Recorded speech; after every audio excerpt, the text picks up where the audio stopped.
Malhotra and welcome to complete course destination. तो दोस्तों, जैसे कि हम सबको मालूम है कि हम लोग अपनी पिछली क्लास के अंदर क्लास 10 के चैप्टर 3 को डिस्कस कर रहे थे, जिसका नाम था मेटल्स एंड नॉन मेटल्स। और हम लोगों ने अपनी पिछली 2-3 क्लासेस के अंदर काफी कुछ इस चैप्टर के अंदर डिस्कस कर लिया है। हमने क्या क्या देख लिया है, सबसे पहले कि कुछ जो एलिमेंट्स होते हैं उनको मेटल्स एंड नॉन मेटल्स के अंदर जो है डिवाइड किया जाता है on the basis of their properties.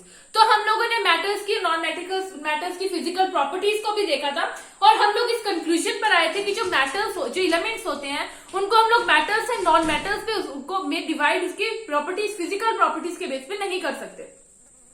उसके लिए हमें उनकी केमिकल प्रॉपर्टीज को देखना पड़ेगा। तो हम लोगों ने केमिकल प्रॉपर्टीज को भी डिस्कस किया था, जिसके अंदर हम लोगों ने देखा था कि किस तरह से मेटल्स जो है डिफरेंट रिएजेंट्स के साथ रिएक्ट करते हैं। ये सब हम लोग देख चुके हैं अपनी पिछली ही क्लास के अंदर। तो आज की क्लास में हम लोग अपने न्यू टॉपिक को स्टार्ट करेंगे, लेकिन टॉपिक को स्टार्ट करने से पहले हम लोग रिएक्टिविटी देख लेंगे मेटल्स की। ठीक है, रिएक्टिविटी सीरीज को देखेंगे एक बार, उसके बाद हम लोग अपने न्यू टॉपिक को, आज के टॉपिक को स्टार्ट करेंगे। तो चलो शुरू करते हैं अपनी इस क्लास को। तो सबसे पहले हम लोग क्या देखेंगे, द रिएक्टिविटी सीरीज। जो रिएक्टिविटी सीरीज है उसको डिस्कस करेंगे हम लोग।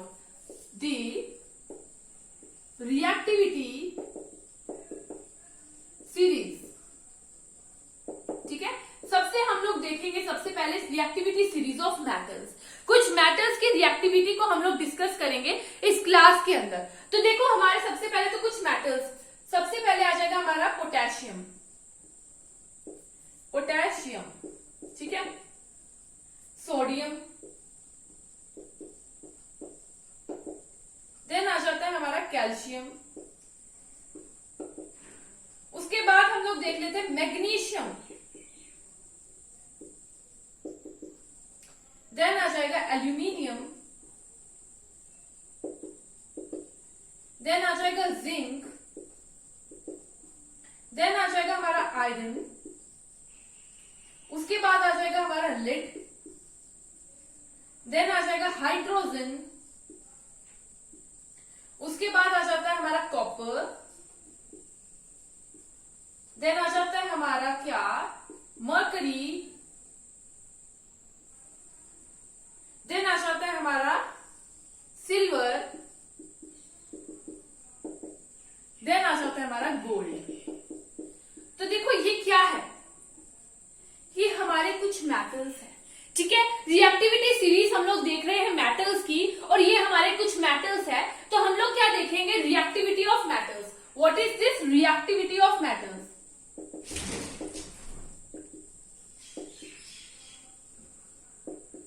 मेटल्स की रिएक्टिविटी देख रहे हैं। तो जैसे जैसे हम लोग ऊपर से नीचे की तरफ आ रहे हैं, ठीक है, जैसे जैसे हम लोग मूव कर रहे हैं डाउनवर्ड, क्या हो रहा है, यहां पर हमारे सबसे ज्यादा रिएक्टिव मेटल्स होंगे, मोस्ट रिएक्टिव मेटल्स होंगे ऊपर, ठीक है। जैसे जैसे हम नीचे की तरफ आते हैं तो क्या होती है, रिएक्टिविटी डिक्रीज करती है।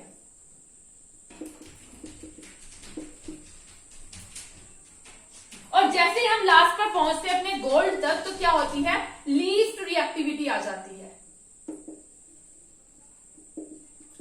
ठीक है। What is this is reactivity series of metals, जिसके अंदर हम लोग क्या देख रहे हैं, सबसे पहले हम लोगों ने मेटल्स में देखा most reactive metal, reactivity decrease हो रही है। हमारा पोटेशियम क्या होगा, most reactive metal, then sodium, फिर कैल्शियम, फिर मैग्नीशियम, फिर एल्यूमिनियम, फिर जिंक, फिर आयरन, फिर लिड, फिर हाइड्रोजन, फिर कॉपर, फिर मरकरी और फिर सिल्वर और फिर गोल्ड। मतलब कि गोल्ड क्या है, लीस्ट रिएक्टिव है। जैसे जैसे हम नीचे को मूव करें, रिएक्टिविटी डिक्रीज करती जा रही है, ठीक है। So this is the reactivity series of metal. ये तो हम लोगों ने डिस्कस कर लिया। अब हम लोग आज की क्लास के टॉपिक को शुरू करेंगे। तो हमारा आज का टॉपिक क्या रहेगा, how do metals and non metals react. किस तरह से जो मेटल्स और नॉन मेटल्स है वो रिएक्ट करते हैं, ये आज हम लोग डिस्कस करेंगे। That how do metals and non metals react.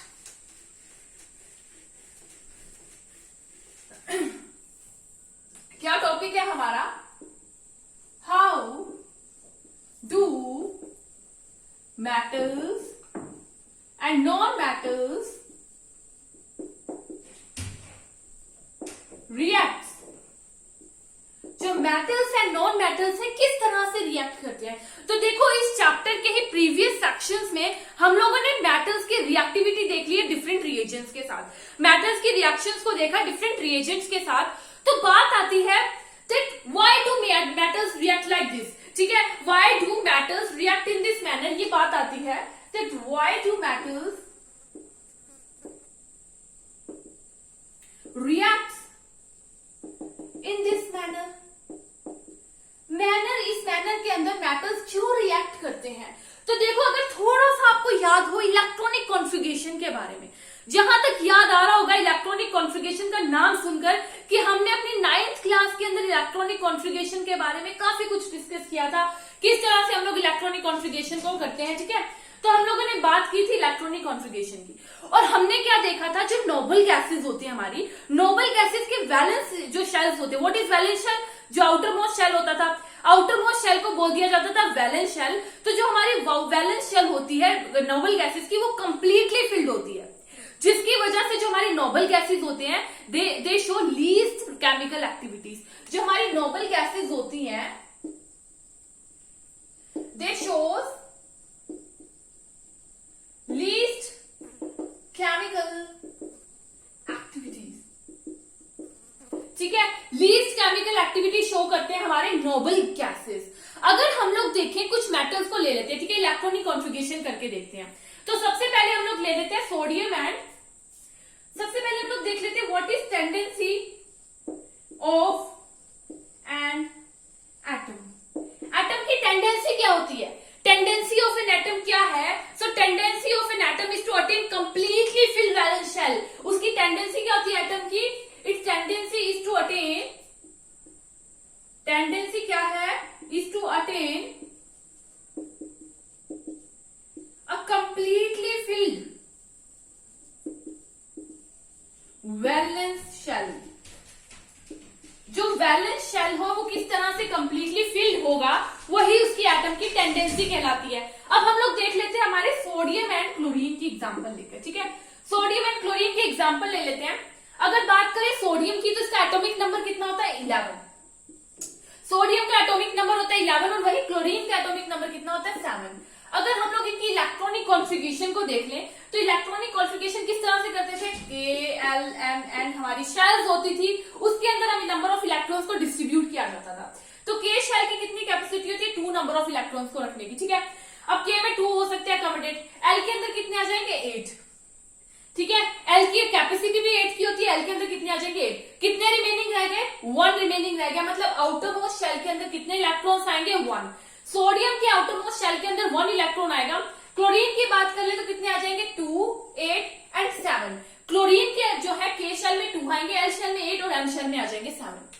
मतलब कि अब हम इन एटम्स की क्या करना है, हमें इन एटम्स को अपने ऑक्टेट्स को कंप्लीट करना है। ऑक्टेट को कंप्लीट करने के लिए क्या करते हैं ये, या तो इलेक्ट्रॉन्स को गेन कर देंगे या फिर इलेक्ट्रॉन को लूज कर देंगे टू कंप्लीट दी ऑक्टेट। अगर सोडियम की बात करें तो सोडियम के आउटर मोस्ट शेल में 1 इलेक्ट्रॉन है, तो सोडियम के लिए क्या पॉसिबल होगा, सोडियम के लिए इजी है कि ये 1 इलेक्ट्रॉन को क्या करे, लूज कर दे, इंस्टेड ऑफ गेनिंग 7 इलेक्ट्रॉन्स।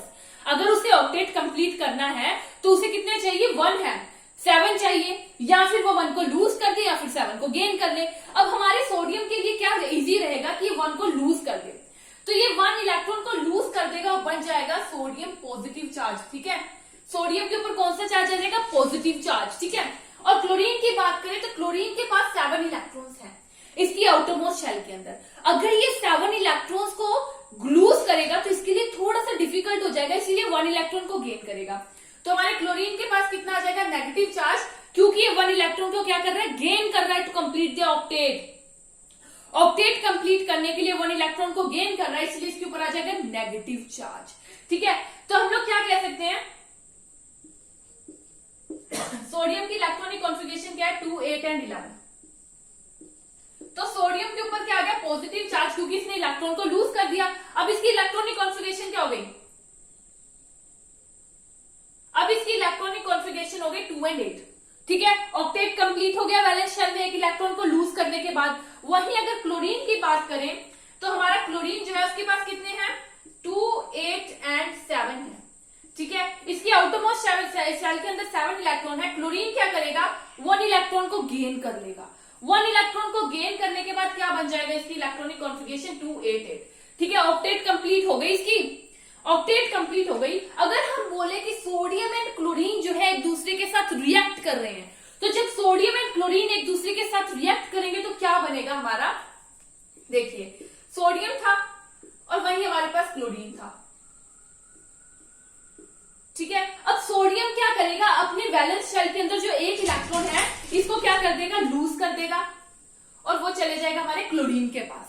तो रिएक्शन क्या होगी, कुछ इस तरह से, सोडियम के पास आ जाएगा पॉजिटिव चार्ज और क्लोरीन की बात करें तो क्लोरीन का ऑक्टेट कंप्लीट हो गया और क्लोरीन के ऊपर आ गया नेगेटिव चार्ज। अगर हम इस रिएक्शन को देखते हैं तो हमें क्या दिखता है कि सोडियम एंड क्लोरीन के पास क्या है, सोडियम के पास है पॉजिटिव चार्ज, क्लोरीन के पास है नेगेटिव चार्ज। अब ये जो पॉजिटिव और नेगेटिव चार्ज है, मतलब कि कटायन और एनायन है, इनके जो दोनों अपोजिट चार्ज है एक दूसरे को अट्रैक्ट करेंगे with strong electrostatic force of attraction, ठीक है।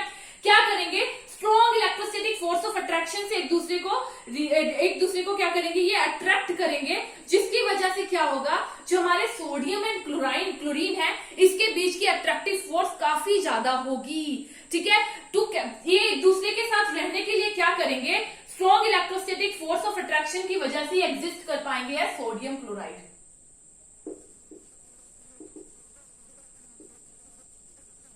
Because of what? Strong electrostatic force of attraction.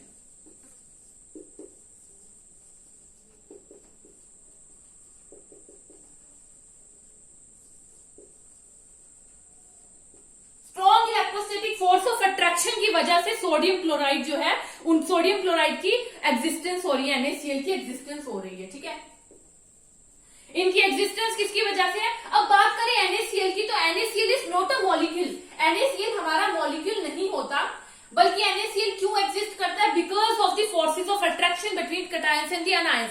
जो पॉजिटिव एंड नेगेटिव चार्ज है उनके बीच की जो अट्रैक्शन है उसकी वजह से ये एक दूसरे के साथ जो है अट्रैक्टिव फोर्सेस की वजह से है, ना कि ये एक मॉलिक्यूल है, ओके।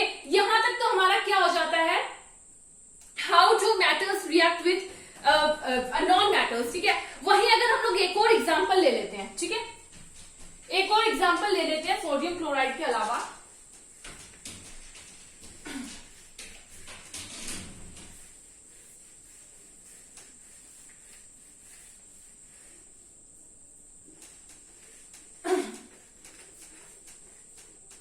अब हम लोग रिएक्शन ले लेते हैं मैग्नीशियम क्लोराइड की, ठीक है।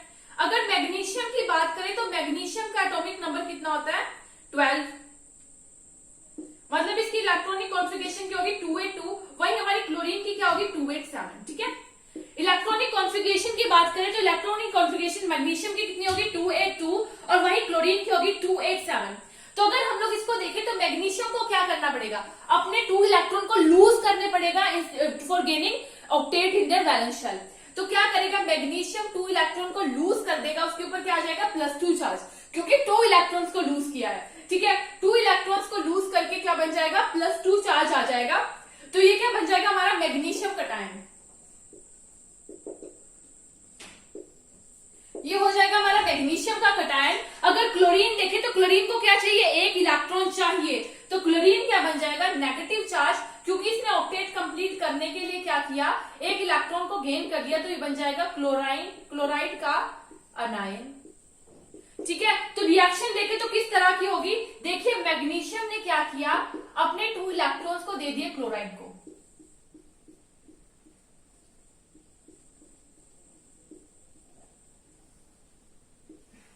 तो हमारे पास किस तरह की रिएक्शन आ गई,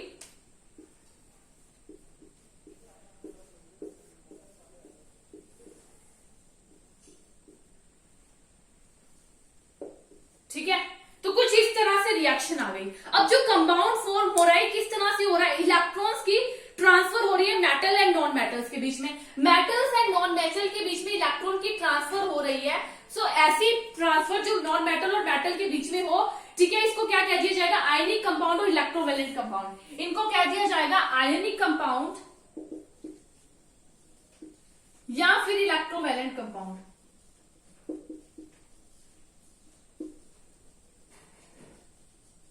इसको आयनिक कंपाउंड और इलेक्ट्रोवैलेंट कंपाउंड कह दिया जाएगा, जिसके अंदर जो इलेक्ट्रॉन और ट्रांसफर हो रहे हैं मेटल और नॉन मेटल के बीच में, ठीक है, तो यहाँ तक क्लियर हो गया आयनिक कंपाउंड क्या होता है, इलेक्ट्रोवैलेंट कंपाउंड क्या होते हैं हमारे।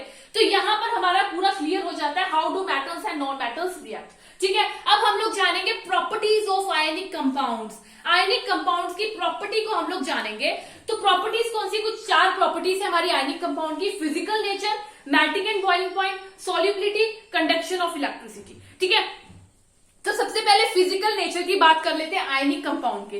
जो आयनिक कंपाउंड के फिजिकल नेचर होते हैं किस तरह के होते हैं, they are solid and hard. Solid होते हैं, हार्ड होते हैं। क्यों होते हैं solid and hard ionic compounds, because of the strong electrostatic force of attraction between the cations and the anions. जो कटायंस है और जो अनायंस है उनके बीच में strong electrostatic force of attraction है, जिसकी वजह से ये एक तो सॉलिड होते हैं और दूसरी बात हार्ड होते हैं। सो व्हाट आर दे, इनकी फिजिकल प्रॉपर्टी देख लें हम लोग। फिजिकल नेचर किस तरह से होगा, ionic compounds are solid and hard because of the strong electrostatic forces of attraction between positive and negative ions. Okay, and these compounds are generally brittle and break into pieces when pressure is applied। देखो क्या होगा, हमारे जो ionic compounds है बहुत ज्यादा strong है, बहुत ज्यादा हार्ड है और सॉलिड है, लेकिन जब इसके ऊपर प्रेशर अप्लाई होगा तो ये ब्रेक हो जाएंगे छोटे छोटे पीसीस के अंदर। ठीक है, ये होते हैं हमारे आयनिक कंपाउंड की फिजिकल नेचर। पता चल गया आयनिक कंपाउंड की फिजिकल नेचर की, एक तो ये सॉलिड है, दूसरी हार्ड है, तीसरा प्रेशर लगाएंगे तो ब्रेक कर जाएंगे छोटे छोटे पीसीस के अंदर। अगली इसकी प्रॉपर्टीज को हम लोग देख लेते हैं। सेकंड प्रॉपर्टी क्या है, मेल्टिंग एंड बॉइलिंग पॉइंट।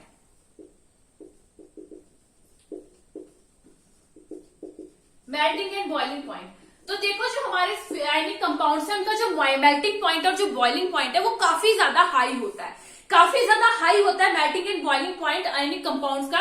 ऐसा क्यों होता है, बिकॉज इसके बीच में strong electrostatic force of attraction है और इसी इलेक्ट्रोस्टैटिक फोर्स ऑफ अट्रैक्शन को ब्रेक करने के लिए इनकी बहुत ज्यादा अमाउंट में एनर्जी चाहिए, इसीलिए इनका जो बॉइलिंग पॉइंट और मेल्टिंग पॉइंट होता है काफी ज्यादा हाई होता है। तो हम लोग कह सकते हैं आयनिक compounds have high melting and boiling point. High melting and boiling point है why? Because of a considerable amount of energy is required to break the strong interionic attraction। जो आयंस के बीच में अट्रैक्शन है उसको ब्रेक करने के लिए बहुत ज्यादा अमाउंट में एनर्जी चाहिए। तीसरी बात आ जाती है हमारी सॉल्युबिलिटी। अगर सॉल्युबिलिटी की बात करें, जो हमारे आयनिक कंपाउंड्स होते हैं they are highly soluble in water, generally water के अंदर सॉल्युबल होते हैं, लेकिन जो सब्सटेंस होते हैं हमारे कैरोसिन हो गया, पेट्रोल हो गया, उसके अंदर ये सॉल्युबल नहीं होते। ठीक है, सॉल्युबिलिटी के बाद आ जाता है कंडक्शन ऑफ इलेक्ट्रिसिटी। तो देखो हमें अच्छे से पता है कि जो इलेक्ट्रिसिटी किस चीज की कैसे सॉल्यूशंस के अंदर कंडक्ट हो सकती है, जहां पर आयंस प्रेजेंट होंगे। आयंस जो है वो इलेक्ट्रिसिटी को कंडक्ट करने का काम करते हैं, मतलब सॉल्यूशंस में अगर आयंस प्रेजेंट होंगे, अगर वाटर के सॉल्यूशन में आयन का सॉल्यूशन प्रेजेंट होगा, मतलब आयंस जो इलेक्ट्रिसिटी को कंडक्ट करेगा। लेकिन वही अगर सॉलिड के अंदर होंगे तो आयंस जो है मूव नहीं कर पाएंगे, आयंस की मूवमेंट नहीं होती सॉलिड्स में, तो सॉलिड्स में जो है इलेक्ट्रिसिटी कंडक्ट नहीं कर पाएगी। ये हो जाते हैं हमारी properties of properties of ionic compounds, यहां तक खत्म होती है। उसके बाद हमारा टॉपिक है अक्रेंस ऑफ मेटल्स। तो हमें क्या पता है कि जो मेटल्स है उनकी अक्रेंस कहां से होती है, जो मेजर सोर्स होता है मेटल्स का वो क्या होती है, अर्थ क्रस्ट। उसी के साथ साथ अर्थ क्रस्ट क्या होता है, major source of metals. Metals का मेजर सोर्स है अर्थ क्रस्ट। अगर उसी के साथ साथ देखें तो हमें कुछ सॉल्ट से कहां से मिल जाते हैं, सी वाटर से, लाइक सोडियम हो गया, क्लोरीन हो गया, सोल्यूबल फॉर्म में हमें सी वाटर से मिल जाते हैं। तो ऐसे एलिमेंट्स और कंपाउंड जो कि हमें नेचर से मिलते हैं उनको क्या कह दिया जाता है, उनको कह लिया जाता है क्या, उनको कह देते हैं हम लोग ओर्स कह देते हैं, ठीक है, मिनरल्स कह देते हैं। और इन्हीं मिनरल्स को क्या कह दिया जाता है, मिनरल्स में से हाई अमाउंट में हमें मेटल्स मिलते हैं, हमें हाई परसेंटेज में जो है मिनरल से मेटल मिलते हैं और इन्हीं मिनरल्स को कह दिया जाता है ओर्स। अब हमारा नेक्स्ट टॉपिक रहेगा किस तरह से हम लोग जिन मिनरल्स में से जो है मेटल्स की एक्सक्रीशन कर सकते हैं, कैसे मेटल्स की इसमें से निकाल सकते हैं। लेकिन इस टॉपिक को हम लोग आज नहीं डिस्कस करेंगे, इस टॉपिक को हम लोग करेंगे कल की क्लास में डिस्कस। तो आज की क्लास हम लोग यहीं पर खत्म करते हैं। हमने आज कुछ 2-3 टॉपिक्स ही डिस्कस किए, लेकिन अगली क्लास के अंदर हम लोग अपने नेक्स्ट टॉपिक को डिस्कस करेंगे। बाकी आज की क्लास हम लोग यहीं पे खत्म करते हैं। Thank you friends.